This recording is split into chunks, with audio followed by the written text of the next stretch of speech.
Hello everybody, today we'll learn how to georeference a vector file. Georeferencing a vector file is not straightforward option available in any software. In fact, this is more of a spatial adjustment than the actual georeferencing. This is required in case, say, you have digitized an image that is not georeferenced and the resultant shapefile you want to assign spatial coordinates. All you need is an image or a file that is georeferenced and the shapefile that is to be georeferenced. First, open the software ArcMap and load the georeferenced image. This is the image I have that is georeferenced, which is in UTM coordinate system. You can just zoom to that layer to see the file.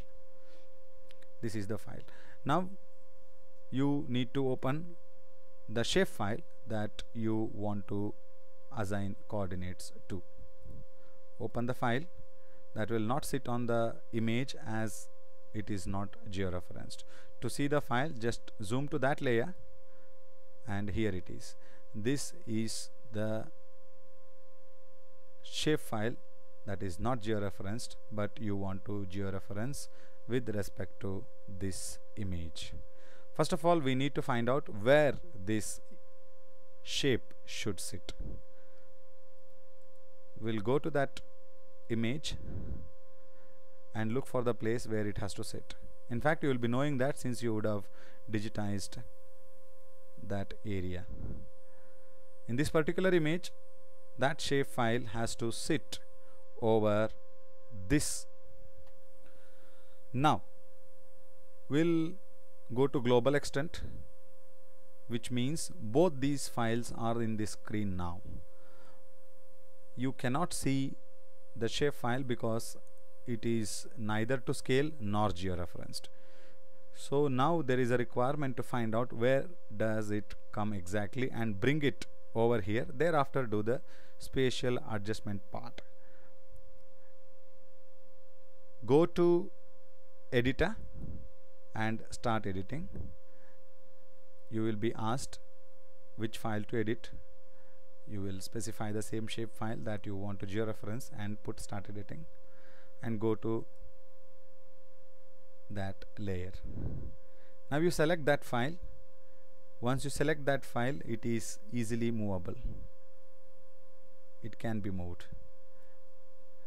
Now next job is to get this shape file very close to the image from where you can select GCPs. Now we'll go to global extents.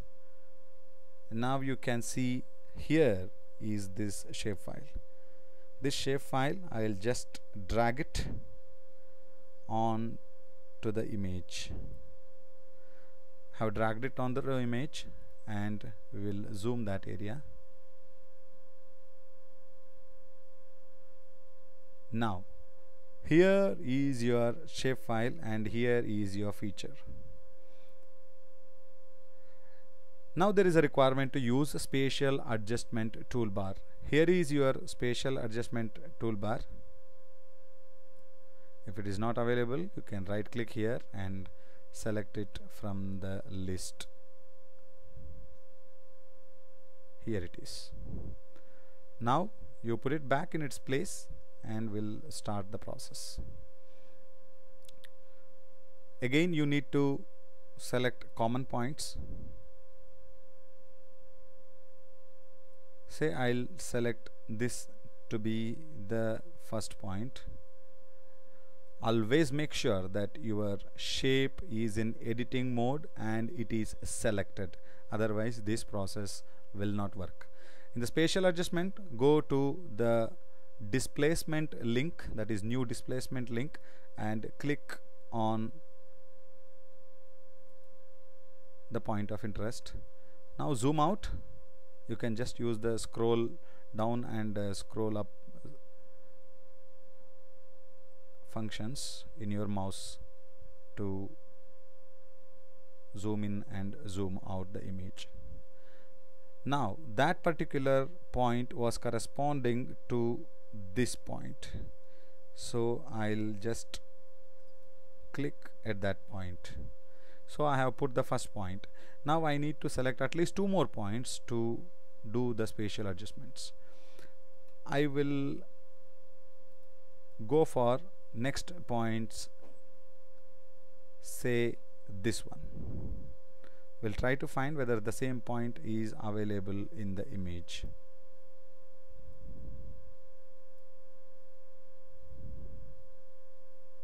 Here it is. This is the point I was talking about. I'll select that point and zoom out.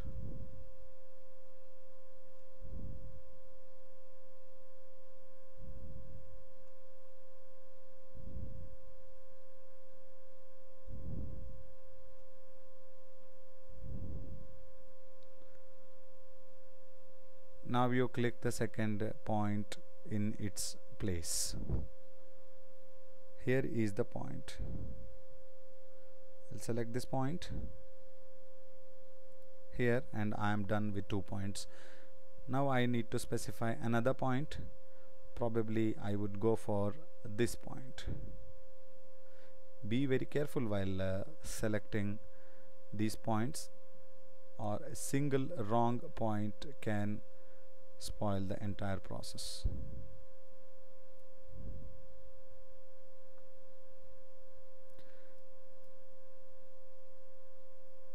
This is the point I was talking about. I'll select this point and zoom out as in the earlier case. Choose the corresponding point in the image. This one is the point. Just click on that. To be more precise, you can zoom in further and move the map left, right, up, down to get the pinpoint accuracy. Now that you have placed all 3 points, you can do the spatial adjustments. However, you can select a few more points to be more accurate. Go to spatial adjustments and click adjust button. Now there you go. Your shape file is georeferenced now. Just to verify, you can just remove and put it back to see whether it has sat on its exact location. Yes, it has. This is how you can do spatial adjustments or georeferencing of a vector file in ArcGIS. That's all in this tutorial.